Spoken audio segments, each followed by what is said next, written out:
বিজ্ঞানী Isaac Newton বলেছেন, প্রত্যেক ক্রিয়ারই সমান এবং বিপরীত প্রতিক্রিয়া আছে। এই যে দেখেন, আমরা জানি বৃষ্টি সমগ্র সৃষ্টির জন্য কল্যাণ, কিন্তু এই যে সকালবেলা বৃষ্টিটা হচ্ছে, এখানে গার্মেন্টসের শ্রমিক ভাই বোনেরা যারা আছে তারা কিন্তু অনেক ভোগান্তিতে পড়ে যায়। দেখা যাচ্ছে যে বৃষ্টির কারণে এমনিতেই রাস্তাঘাটে প্যাক কাদার জন্য চলাফেরা করা যায় না, আবার যানজট তো লেগেই আছে। এইখানে হয় কি, শ্রমিক ভাই বোনেরা যারা আছে তারা কিন্তু নির্দিষ্ট সময়ের মধ্যে অফিসে প্রবেশ করতে হয়, তাদেরকে পাঞ্চ করতে হয়, না হলে তারা যে মাসিক একটা হাজিরা বোনাস পাবে, সেই হাজিরা বোনাসটা পাবে না।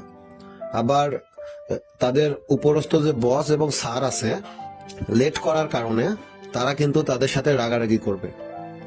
এই কারণে গার্মেন্টসের শ্রমিক ভাই বোন যারা আছে তারা দৌড়ায় হোক, লাফ দিয়ে হোক, বৃষ্টিতে ভিজে হোক, আর জুতা হাতে নিয়ে হোক, তারা আপ্রাণ চেষ্টা করে সঠিক সময়ে অফিসে গিয়ে পৌঁছানোর। তো এখানে বিজ্ঞানী আইজ্যাক নিউটন যে কথাটা বলেছেন সেটা একেবারে স্পষ্ট। বৃষ্টি সমগ্র সৃষ্টির জন্য কল্যাণ হলেও সকালবেলার এই যে বৃষ্টি, এটা গার্মেন্টসের শ্রমিক ভাই বোনদের জন্য চরম একটা ভোগান্তি।